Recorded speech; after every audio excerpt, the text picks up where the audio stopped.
Everyone. ఎవరికైనా డబ్బుల్ని చూస్తే చాలా హ్యాపీగా ఉంటుంది, కానీ నాకు ఈ 100 రూపాయలు చూస్తుంటే చెప్పలేనంత బాధ. ఎందుకో చెప్పమంటారా? లాస్ట్ ఇయర్ మా పిల్లలు రాసుకున్న బుక్స్ ని ఇప్పుడైతే చెత్తకాయతల వాళ్ళకి వేస్తున్నాను. 15-20 వేలు పెట్టి పిల్లలకి బుక్స్ కొనిచ్చి ఇప్పుడు వీటిని 100కు 50కి ఉల్లిపాయల వాళ్ళకి వేస్తుంటే ఎక్కడ లేని బాధ. ఆ 15-20 వేల కోసము మేమెంత స్ట్రగుల్స్ చేశామో, ఎన్ని ఇబ్బందులు పడ్డామో మాకే తెలుసు. కానీ ఆ నెక్స్ట్ ఇయర్ వీటిని ఇలా 50కి 100కి వేస్తుంటే ఎంత బాధగా ఉందో తెలుసా? ప్రతి ఒక్క తల్లిదండ్రులు ఈ టైంలో ఇలాగే ఫీల్ అవుతారు.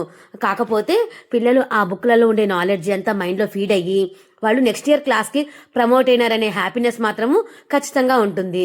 సో బుక్స్ అన్ని వేసేసిన తర్వాత ఆయన నా చేతిలో ఒక 100 రూపీస్ పెట్టారు.